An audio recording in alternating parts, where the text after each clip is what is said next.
Okay then my friends, now that we understand how to stage new files or changes in the staging area, the next step is to make a commit, to commit these stage changes to the repo history. And that's what we're going to be doing in this lesson. So then, making commits is really at the heart of using Git effectively, and each commit we make essentially represents a snapshot of your project at a specific point in time. So we could make an initial commit to represent the base starting point of the project, right? The first version of it to be stored in the history. And that would be like a snapshot of the project in that initial state, the state it's in right now. Then later, maybe once we've added some changes to make a new feature or something, we could stage those changes and make another commit. So then we're essentially saving a snapshot of the project in that moment in time as well. And then we could make more changes, stage those changes, and then make another commit. And at this point, we'd have 3 commits in the history, with the most recent commit being on top. So these would represent the 3 different versions of the project we've made so far, or the 3 different snapshots of the project. So then, in our project, we've added all the new files to the staging area, and now we need to make a commit to commit them to history. So if I run git status, I can see we've still got all the files added to the staging area.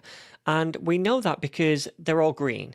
And now we can make a commit to commit these changes to the history. So then, to make a commit, we use the command git commit. And when we do this, we're telling Git to take everything from the staging area and save them to the commit history. So it's almost like taking a snapshot of this project right now in its current state and saving that.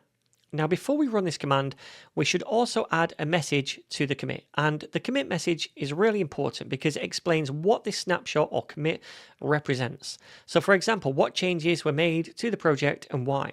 Now, there's different styles for commit messages, but right now I want to keep it clear and descriptive. So for this first commit, something like add initial website structure and pages would be fine, right? That would make sense. So let's add that message to this commit by adding a flag after commit, which is -m, and that stands for message. And then after that, we use double quotes to wrap the message, which in my case is going to be that one we just said, which is add initial website structure and pages. Okay. And once you've created that message, you can hit enter. And that's it. We've made our first proper commit in this repo. If I now run git status, you can see our working directory is clean again. There's no files untracked and nothing in the staging area because we've committed them to history. All our files are now tracked and committed to the repository. Also notice that all the green files on the left in the file tree, they're back to white again, whereas before, new untracked files that weren't committed were green. And that color, by the way, that VS Code highlights new untracked files with, can change depending on what theme's currently active in VS Code. So in your editor, it might be a slightly different color. Okay, so now let's look at what we've created by running a git log, which is another command that we can use that shows us the history of the project. And right now you can see that we've got one commit. And for this commit, we can see a few different things. This long string of letters and numbers is called the commit hash, which is a unique identifier for the commit. We see the author of the commit, me, the date and time the commit was made, and finally the commit message. So this commit is now stored in the commit history and is, to use the analogy again, like a snapshot that represents the project at this moment in time. Anyway, let's try making some more changes now and adding another commit. So first let's add some actual content to the currently empty script.js file inside the assets folder. Now I'm going to paste in a bit of code to add some modal functionality for when the form on the contact page gets submitted. And the code here isn't really important. We're not here to learn about JavaScript or any other language. The important part is that we're making changes to the project inside the working directory right now. But anyway, we need to also add the styles for the modal. So I'm going to open up the styles.css file. And I want to paste in a bunch of styles as well, just to make it look nice. And then I'm going to save the file. And notice, as I'm making changes to the files, VS Code is changing the color of them in the file tree. So this time for my theme, they're blue. And for me, that represents changes to existing tracked files in the working directory. Before, they were green. And that represented newly created files which hadn't yet been tracked before. But now they're blue, meaning they've been tracked in the past, and they have some changes since the last commit. Anyway, we need to do one more thing, and that is add the modal HTML to the contact page and then link to the script file as well. So I'm about to do that, and I'm going to speed this up, but then once I've done it, we'll have a quick preview in the browser. Now to preview this in a browser, by the way, I'm using a package called Live Server, which if you go to your extensions, you can search for over here, Live Server, and press enter. When you do that, you're going to see this package right here called Live Server. This is the one I've got installed. And when you install that package, all you have to do is right click on any HTML file and you can go to Open with Live Server, and that's going to open this up in a browser for you. Okay then, so this is the starter project, and I realise I think this is the first time we've actually viewed it in a browser, so let's just have a little look as well. So it's a very simple project with a few different areas that we can make changes to throughout this course. It's got 3 pages. That was the home page. This is the about page. And then we had the contact page, which is what we just added the modal to. And the change I made was to make it so that when we fill out this form and click on send, we get a little pop-up to say, thank you for your message, basically. So let me just try filling this out. And I'm just going to put anything in here for now. Doesn't really matter. And I'll say hello. And why not, let's subscribe. I'm going to send the message, then we should see that little modal pop up right here. So yep, looks like everything is working. We can close the modal as well, and this is something that I would be happy with, so I want to commit it. Okay, so I'm happy with those changes that I made to the project, and at this point, because I've just completed a new feature, it feels like a good time to make another commit, another save point or snapshot if you like. So in total, I edited 3 files, the script file, the styles file, and the contact HTML file.